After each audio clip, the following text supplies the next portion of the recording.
What's up, guys? Welcome into another episode of the Wolverine Live Recruiting Show. I'm your host, EJ Holland. Alongside me is my co-host, Zach Libby. We're going to be talking about the latest in Michigan recruiting. But before we do that, we have a message from our sponsor, which is actually just us, because the Wolverine has a magazine, and a special commemorative edition is now out and available online. The commemorative edition of the Wolverine Magazine honors the 2023 National Championship team. This is written by the staff of the Wolverine and is available in two different versions. The magazine version, which is 148 full color glossy pages, that's $14.95 plus shipping.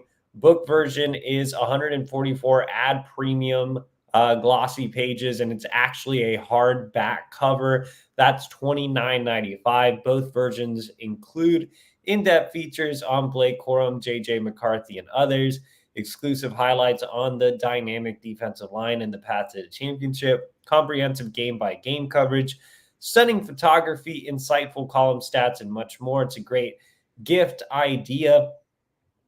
If you forgot to get someone an Easter gift, now is the time to do it, I guess. The only other holiday coming up is Cinco de Mayo, or I guess Passover is coming up, as one of our managers informed us. So you can get someone a gift for Passover, Cinco de Mayo. And also, the Wolverine contributed 5% of our pre-order sales to the Champion Circle NIL fund. So we are giving back to Michigan. As always, head over to the WolverineOnDemand.com and order your copy today. Again, that's available in the magazine version or the hardback edition. It's great to keep on the coffee table, and you'll want to remember it 20 years from now or so. All right, let's go ahead and talk Michigan recruiting. Actually, before we do, like this video, subscribe to our YouTube channel. That is completely free. And subscribe to thewolverine.com right now for $1 for 1 month. But big news on the recruiting trail. On 300, Miami linebacker commit Elijah Melendez is set to make an unofficial visit to Michigan this weekend. For those that don't know, Melendez visited Michigan in the fall for the game against Ohio State. He is now again, Miami commit, but Michigan is working hard to flip him, and he is at the very top of the board for new Michigan linebackers coach Brian Jean-Marie, who has strong ties in the state of Florida, is originally from the Sunshine State. And if you remember his first go-around at Michigan, he pulled Jaden Hood out of powerhouse St. Thomas Aquinas down in South Florida. So big to get Melendez back on campus. It's usually the other way around. Usually Miami's trying to flip Michigan's commits with some NIL offers. This time around, Michigan trying to flip a Miami commit. And that's something that makes it difficult, right, is the NIL aspect. But the fact that he's visiting again while being committed to an NIL powerhouse per se, I think shows some legitimate interest. I guess we'll throw it to you, Zach. We'll both answer the same question. It'll be very simple. Do you buy or sell that Michigan is a legitimate threat to flip Melendez from Miami? Right now, I'm gonna say sell. And that's mostly because, I think we've been down this road before of Michigan versus Miami, and we know the end result most of the time. The NIL factor when it comes to Miami is just so overpowering compared to what Michigan might provide them out, as a developmental program off the field. Look, NIL is going to be here. It's a significant factor for a lot of recruits. And then Miami is just, at the forefront in terms of embracing that realm. I think it's good to see that Michigan has a finalized defensive staff, including Brian Jean-Marie. So now that Melendez can go up there and actually have a linebackers coach on the staff compared to Ohio State when Chris Partridge got fired or was released a week before Melendez was there in Ann Arbor. So I guess allowing him to get comfortable around the facilities and allowing him to kind of get a closer look at the national champions and how they operate this spring is going to be good. But I think I need to see more in terms of whether or not Michigan can ultimately flip them from a school like Miami, which again, just is such a trailblazer on the NIL front that it's just hard for a school like Michigan to compete. So I basically agree with Zach, but I'll play the other side of the coin. And usually I'm the negative one, so I guess I should have gone first. But I'll take the positive route here. I'll be like our guy John Stacy. I don't see him in the chat yet, and I'll be positive here. I'm gonna buy with a 30-day return guarantee. So, when you walk into Walmart and you get a new vacuum, they give you a 30-day guarantee or whatever. You can bring it back. That's how I'm buying this recruitment. Look, like I said, to play devil's advocate to Zach, I agree with him. I think it's going to be tough to flip him from Miami, given the NIL aspect, given the fact that Michigan doesn't normally win these types of recruitments. And plus, Melendez is a Florida kid. But Brian Jean Mary was extremely aggressive during his first go around at Michigan. Like I said, he's from Florida, but also he knows what it's like to compete in these NIL recruitments. Being at Tennessee, he was recruiting, at an NIL school that was similar to Miami. Now, obviously, Michigan isn't doing pay for play, but I think a guy like Jean Mary, who had a pretty good deal going at Tennessee, came to Michigan for a reason. And I think there's still some optimism that Michigan can get a plan going on the recruiting trail. And look, when Melendez visited for that game against Ohio State, I thought Michigan had a real chance. At one point, Melendez was actually an Ohio State lean, so he was very willing to leave his home state of Florida. And I still think that's the case a little bit. Like, there's still something in the back of his mind that's like, hey, I kind of want to get out of here. And that's why he's visiting Michigan, because, it's further away from home. It's Big Ten football, which suits his skill set. If you haven't watched his tape, he would be a great fit at either the Mike or the Will. He has great sideline to sideline speed. He's extremely physical. He fits the mold of a Michigan linebacker. And I think he sees that and values what Michigan has to offer, both on and off the field. Something that's really interesting here is Melendez's defensive coordinator at his high school is a big Michigan fan. He's actually a member of our site over at the Wolverine, which, again, you should be too. It's $1 for 1 month.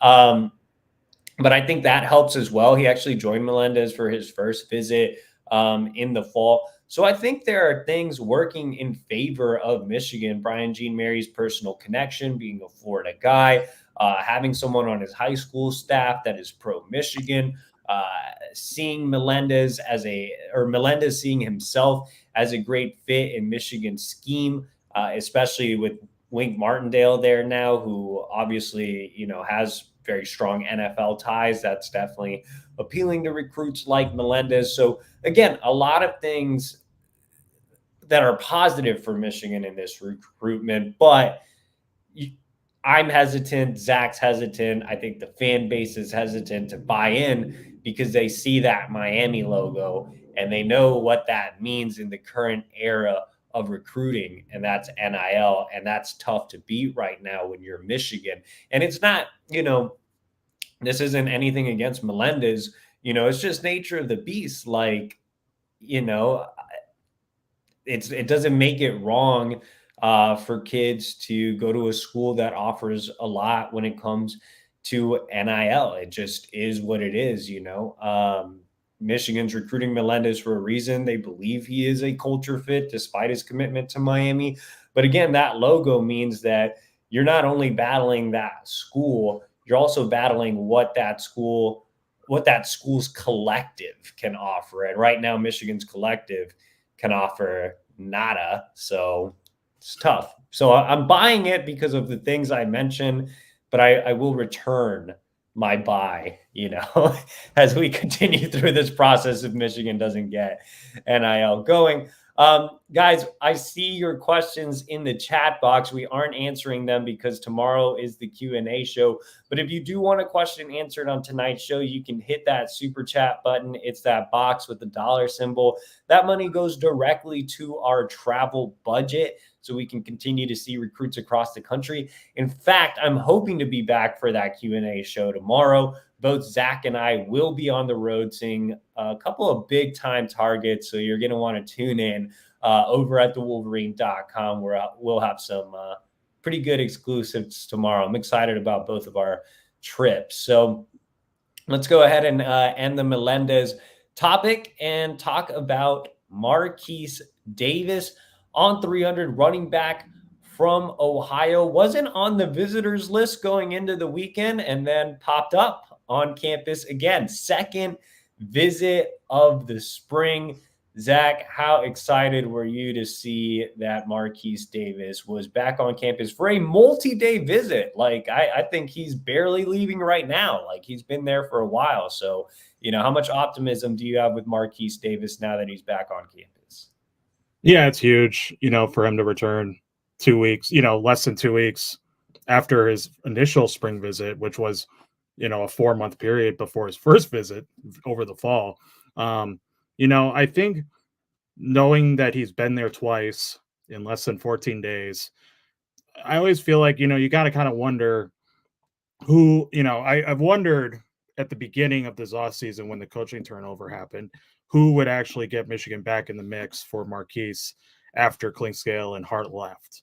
But knowing that Tony Alford, new Michigan running backs coach, has single-handedly ascended Michigan to a point where we're talking about the team being in contention after uncertainty after the coaching change is huge. I mean, there's a lot to like about Michigan if you're Marquise Davis. You have the relationship with Alford, which goes back to Ohio State. You have head coach Jerome Moore involved. You have an acquaintance or friendship with Jordan Marshall, 2024 running back signee, the Michigan's focal point in the rushing attack in the offense, and it's close to home. I mean, the fact that they're in the top 10 list further kind of insinuates that Michigan continues to be a contender. That top 10 list that was released earlier this week or last week had Ohio State as well. Obviously, when you look at Ohio State in terms of where they stand, they're obviously the leader on the RPM on the recruiting prediction machine. There's a couple things there with that too, though, that kind of makes me more intrigued about Michigan's chances. The one is that Ohio State's new running backs coach, Carlos Loughlin, who came from Oregon, there isn't a prior relationship between him and Marquise Davis because there wasn't an offer when Loughlin was at the Ducks. I do expect, obviously, Loughlin to, continue build a new connection with Davis now that he's in Columbus to build that chemistry. But another thing I'm kind of looking at too is, it's Ohio State is also the leader on the RPM for a few notable running backs too, right? Like not just Marquise Davis. There's also Bo Jackson out of Cleveland, Jordan Davison out of Mater Dei, Byron Lewis out of South Florida. I mean, you kind of ask, like, if they're the leader for all these guys, how many running backs does Ohio State actually take this cycle? I mean, if Michigan is targeting all four, just like Ohio State, and you add someone like on 300, Iverson Howard, you kind of expect at least a split, or at least, Michigan to wind up with an elite running back in this 25 class because of just mutual interests. When you look at Marquise, there are others in the mix, obviously, too, like Penn State and Kentucky and Florida. But I guess the fact overall is that he's been to Ann Arbor twice in less than 2 weeks. As you mentioned, the second visit is a multi-day visit. So it indicates that Michigan is definitively a contender.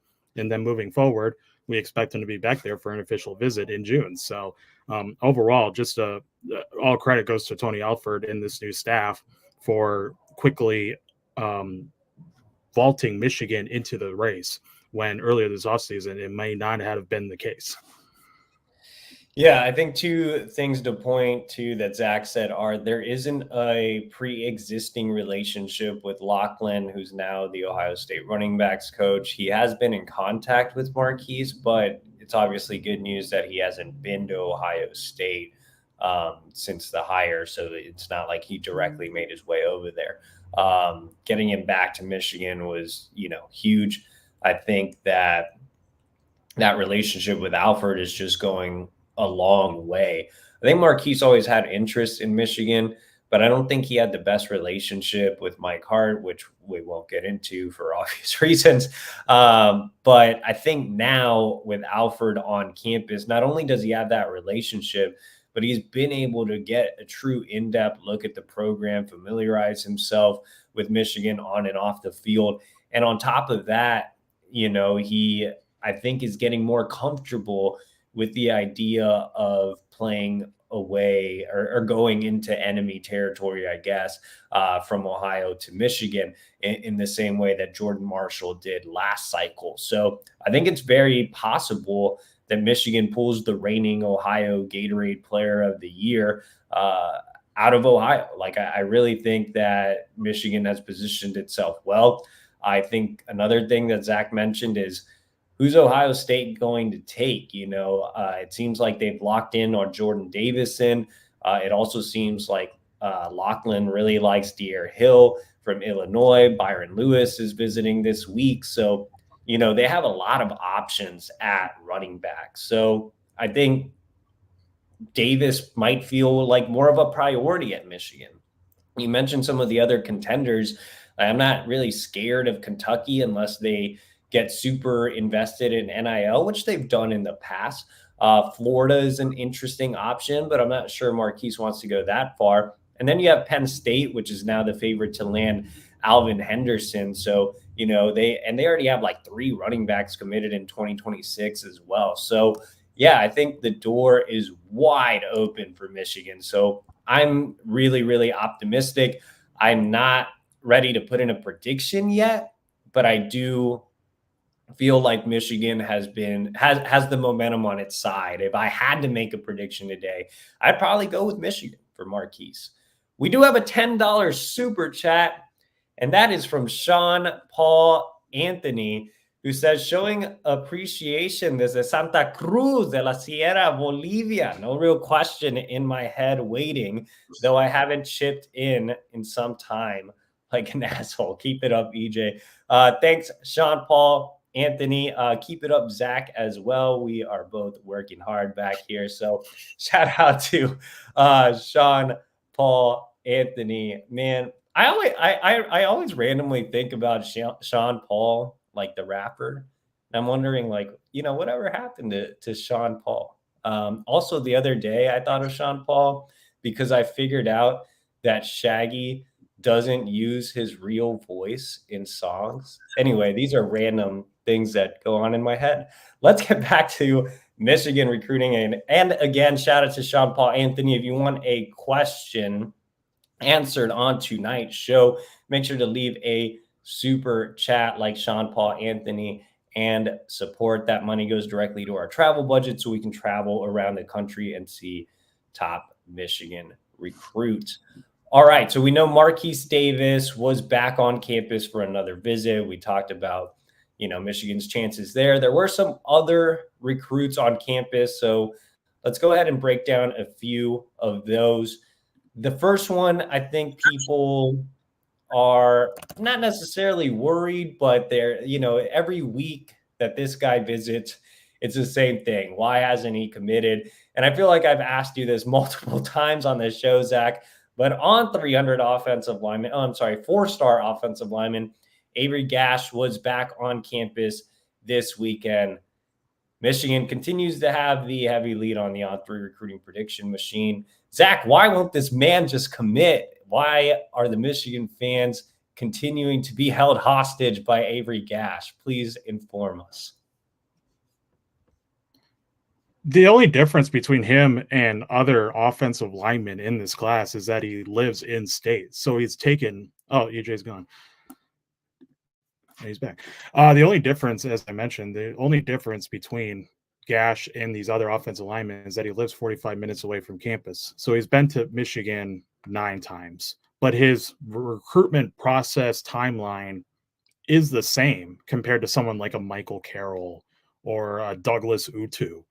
I mean, I don't really get the impatience, to be honest, just because we've been kind of Avery and his family have been forefront of, I guess, about committing after his official visits. And I guess we've been kind of saying the same thing for weeks. I mean, it's just, that's the plan right now. Take the official visits and then commit before the season. Don't take any more visits in the fall. Focus on winning a state championship and then ultimately sign. I mean, it doesn't. Yes, you would like to have a commitment right now, just because it's been 3 months since the last time Michigan landed a commit in the 25 recruiting class. However, I mean, the work that's been put in, all the resources that's been put in terms of keeping Gash in the Metro Detroit area, I mean, Michigan is arguably in pole position. When I spoke to him in Sunday, the visits that he mentioned, it's all been consistent in terms of him feeling like a priority, the coaching staff making him a top target, and his family being comfortable in the Ann Arbor area. And that's really all you can ask for heading into official visits, as it appears that it could be a Big Ten battle for Gash, who is also looking at Michigan State and Penn State and Ohio State and others. So ultimately, I don't think fans should really sweat as to how long his timeline is going to be. Ultimately, Michigan is a true contender, and as I mentioned, arguably could be a leader right now.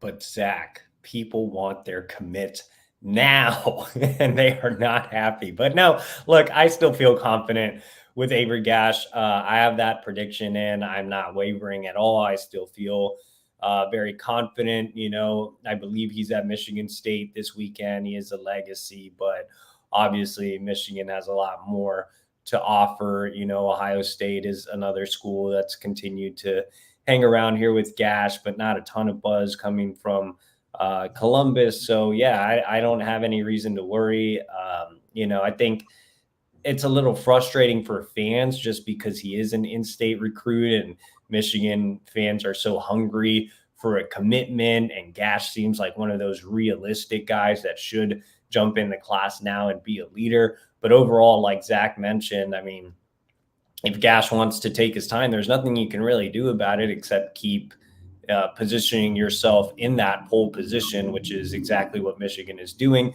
And maybe if they keep getting him on campus, throughout the spring, he could lock it down sooner than expected, which I think is the hope for Michigan. But, we'll see how it plays out either way. No reason to really be worried about Avery Gash, in my opinion. Let's talk about 4-star wide receiver Taz Williams out of the great state of Texas. Now, Taz was predicted to go to Michigan by On3 national analyst Chad Simmons before the visit. Zach and I opted to hold off on putting in a prediction until we had more clarity coming out of the visit. It is Tuesday night and we still have not put in predictions. And I kind of gave my thoughts on that in our big Into the Blue Insiders piece over at the Wolverine. But, a quick synopsis is, look, I think Michigan is in the lead in this recruitment. I don't think Chad got, bad intel in terms of Michigan having the momentum in this recruitment. But I think, I think Chad unknowingly set up the Michigan fan base for disappointment with a commitment coming out of the weekend. Look, I think there was an opportunity for it to maybe happen, but Taz is always kind of like Avery Gash, wanted to make a decision in the summer. Now he's been a little bit more fluid in interviews, saying a decision could come at any time, but he's always had that timeline in the back of his mind. He's always been set on taking official visits. So when I talked to Taz after the visit, he was honest with me, and he was honest with Michigan as well. I talked to some program sources at Michigan, and he made it clear to them that he still wanted to take some visits, and he told that to me as well. In fact, he just reshuffled his his official visit schedule. So he was originally set to see Alabama and Ohio State. Those two schools are now out of play. So the 5 schools set to get OVs are Michigan, Texas A&M, SMU, and Penn State and USC. So those are the schools that are kind of in play right now. But again, I think Michigan has the momentum here. He has some ties to the program. He's originally from Pittsburgh and was part of the same training program as 2024 signee Cole Sullivan. He was also able to connect with Kurt Campbell, Michigan's new offensive coordinator, since he's a Pittsburgh guy as well. Williams' mentor and trainer, Margin Hooks, down in Dallas, actually played with Ron Bellamy in the NFL, and they have a great relationship. So, with Taz not being a true Texan, I think he's definitely more willing to leave the state. But again, he has those OV set. He wants to take them. A&M's pressing hard. They're also set to get him in for the spring game this month. So that's definitely something to watch, especially with A&M being an NIL school. But overall, I think that, Michigan has everything going for it right now coming out of the visit, but, still a long way to go in this recruitment is if Taz takes it into the summer. And, with A&M being more of an NIL school, that gives me some concern as well. But I think Michigan did well on the visit. I don't think that Michigan itself expected a commitment this weekend.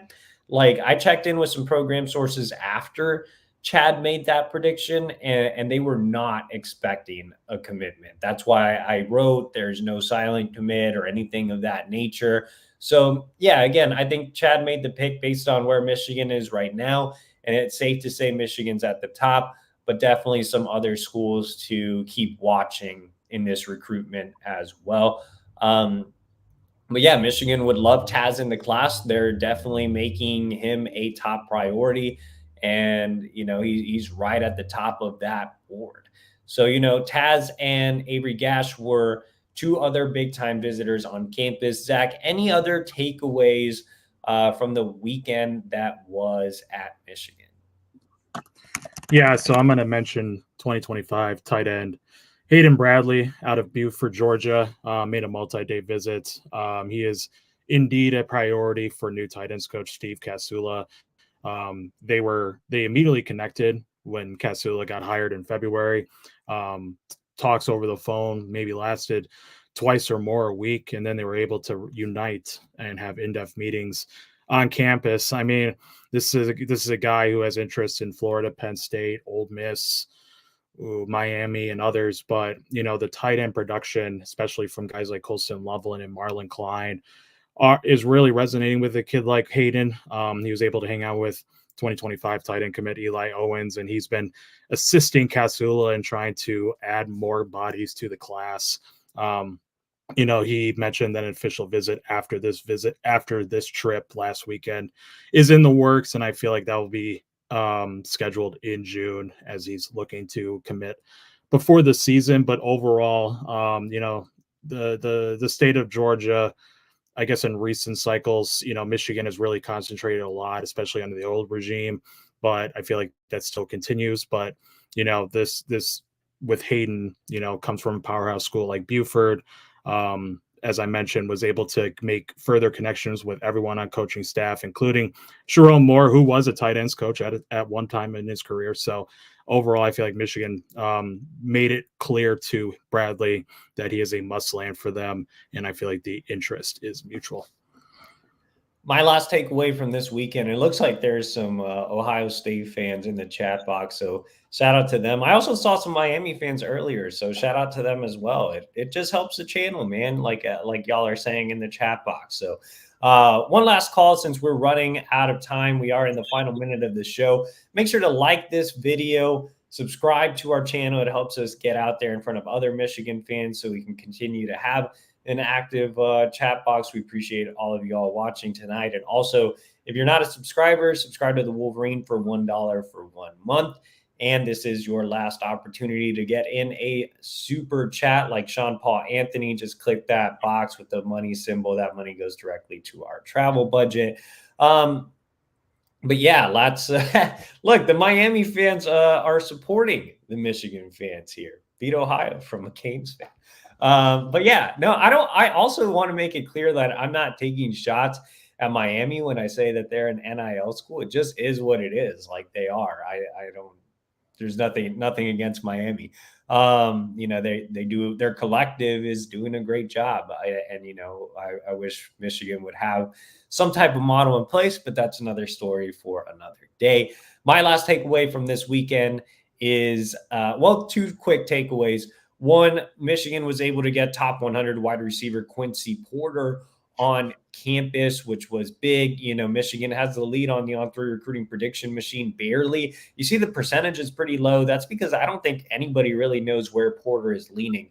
If you ask me, does Michigan lead for Quincy Porter? I would say no. I think that this recruitment is pretty open. You have Michigan, Penn State, Ohio State, Florida State, Oklahoma. Those are some big players in his recruitment. And Quincy's very methodical in his recruiting process. He's also very quiet. He plays things close to the vest. In fact, that's something that came directly from a program source as well. I don't think anybody has a good read on Quincy Porter. I don't think I have a good read on Quincy. I don't think the staff at Michigan has a good read on Porter. I don't think the staffs that at Ohio State or Penn State or any of these other schools have a good read on Porter. It's really just him. He's the only one that knows. But I think Michigan is continuing to position itself well. I don't have the same optimism that I do with maybe Taz Williams, but I still think Michigan's a major contender here, and we'll get an official visit in the summer, and we'll see what happens from there. I think the official visits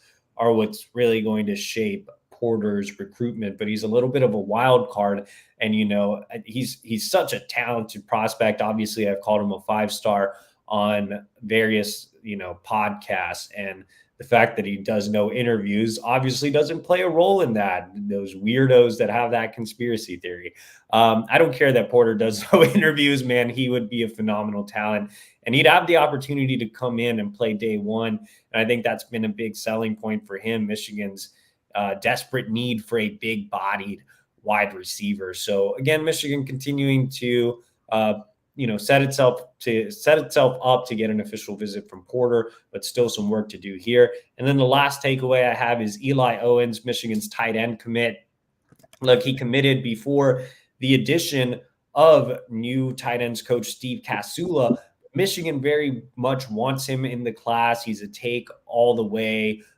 They see him in that, Max Bredesen role as an H-back type, which is what he is at 6'2", 230. So he can be a valuable member of the class in that role. I think he offers more as a pass catcher, which I've stated on the show as well. But something that really stood out about Owens's visit is the fact that he was very vocal throughout the weekend. He helped Michigan in the recruitment of Taz Williams. He helped Casula in the recruitment of Hayden Bradley. He did his best with another quiet guy in Marquise Davis. So, I think Eli Owens is, and if you watch my one-on-one with him here on our YouTube channel, and if you haven't, I suggest you go watch it. He's a very personable kid. He loves the University of Michigan. He wants to be a vocal recruiter, and, he might not have that star status as a 3-star prospect, but he is a guy that I think easily makes friends. He's, a great ambassador for the program. So I thought it was great for Michigan to have him up in Ann Arbor this weekend with, a handful of really highly touted targets. I think that's it, right, Zach? So let's get out of here. Appreciate you guys for joining us. Make sure to like and subscribe to this YouTube channel. Oh, Zach, before we get out of here, did you try the dine-in theater? There's no dine-in theaters around me. Oh my God, I gave you that one in Detroit. The Imagine? Yes, that one. Oh, I went. I just didn't get food. So you went to the dine-in theater and you didn't get the food. I got Bosco sticks. Like those middle school cafeteria. It's like a bread and a cheese. It's like a big giant mozzarella stick in like pizza dough. You get it with like ranch.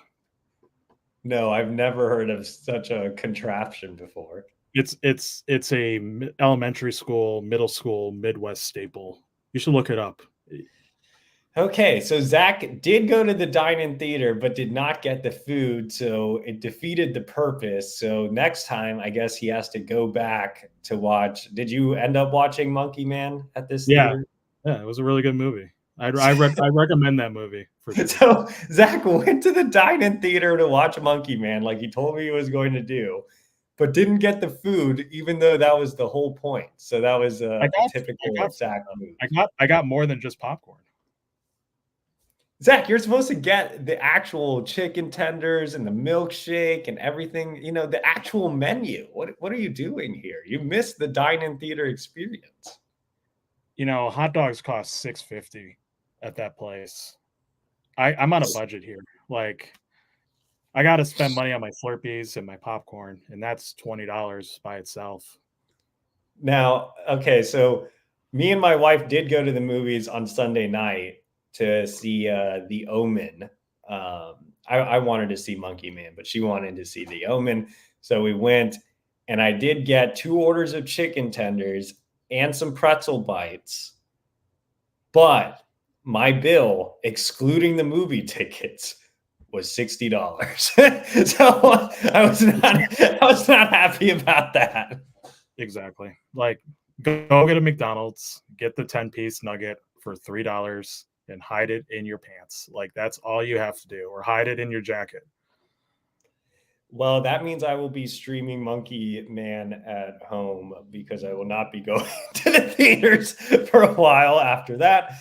But Zach, you still have to go. You're single. You can just pay $30, so half that. But anyway, that about does it for tonight's show. Again, make sure to like and subscribe to our YouTube channel for free. Subscribe to the Wolverine for $1 for 1 month, and I will be back tomorrow. Hopefully, don't hold me to it as I'm traveling, but I should be back tomorrow in time for the Q&A show. So tune in for that tomorrow right here on our YouTube channel.